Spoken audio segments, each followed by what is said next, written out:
hard to believe a killer could be as young as 11.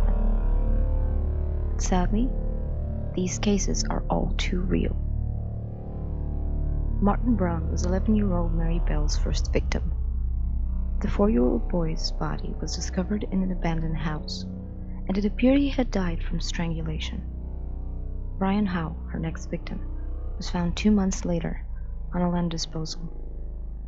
Bell had used scissors to carve the letter M into his stomach, and surprisingly, did so, including the killing, accompanied by a schoolmate who witnessed the ordeal.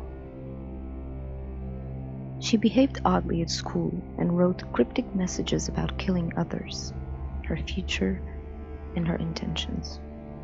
The jury at her trial said that Bell wasn't mentally stable enough to be convicted of the crimes.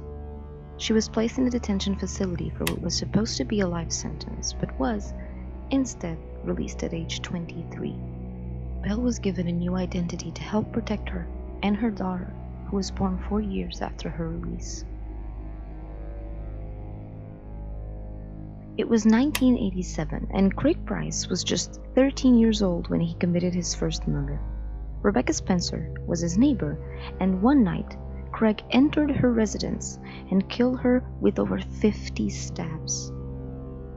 The killer remained unnamed for 2 years, which gave him the opportunity to strike again.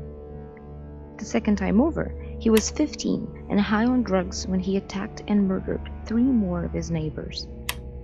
The victims were all women, a 39-year-old mother and her 2 young daughters who were 10 and 8. All victims were stabbed, and the 8-year-old was found with a crushed skull. The details of the grisly crimes weren't released until several years later, but Price left a trail of evidence on his second crime scene that allowed the police to trace the murders to him in just a few days. Michael Hernandez, at age 14, decided to kill his best friend Jamie in the bathroom of their middle school with so little as a second thought.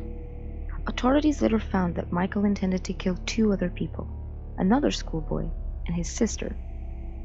Joyfully, he led the detectives along his journey, killing Jamie, stabbing him multiple times and leaving him to die on the bathroom floor. Happily still, he told them how he planned to kill the others.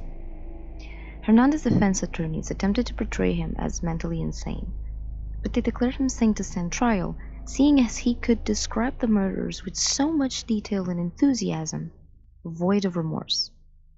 Several times, he took every chance he saw to remind the people around him he wished to be a serial killer.